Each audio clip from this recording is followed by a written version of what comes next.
اعوذ باللہ من الشیطان الرجیم بسم اللہ الرحمن الرحیم۔ ناظرین کرام السلام علیکم ورحمۃ اللہ وبرکاتہ۔ انشاءاللہ تبارک و تعالی آج ہم لوگ پڑھیں گے شرح میعات عامل کی النوع السابع۔ اب تک جو ہے اس سلسلے میں ہم لوگ تقریباً 32 ویڈیوز بنا چکے ہیں۔ انشاءاللہ تبارک و تعالی یہ ہوگا ہمارا پارٹ نمبر 33۔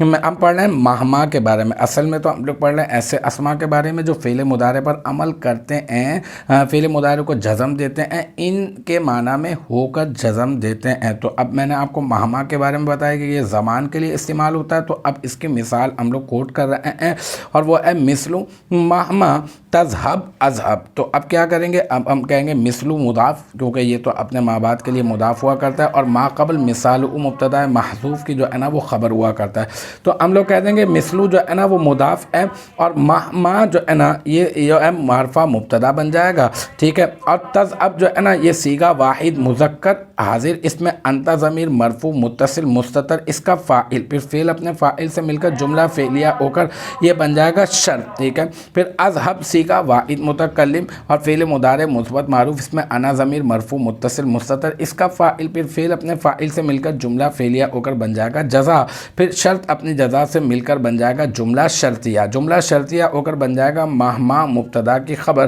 اور پھر مہما مبتدا اپنے خبر سے مل کر جملہ اسمیہ خبریہ ہو کر بن جائے گا مثل مضاف کا مضاف الیہ، اور پھر مثل مضاف اپنے مضاف الیہ سے مل کر مرکب اضافی ہو کر بن جائے گا مثالہ مبتدا محذوف کی خبر، اور مثال مبتدا محذوف اپنے خبر سے مل کر بن جائے گا جملہ اسمیہ خبریہ۔ تو الحمدللہ یہ ہمارا پارٹ نمبر 33 بھی اپنے اختتام کو پہنچا۔ مجھے امید ہے کہ یہاں تک کی جو بات ہے وہ آپ کی سمجھ میں آ گئی ہوگی۔ انشاءاللہ تبارک و تعالی نیکسٹ ٹائم اگلی ویڈیو اگلی کلاس کے ساتھ ملاقات ہوگی۔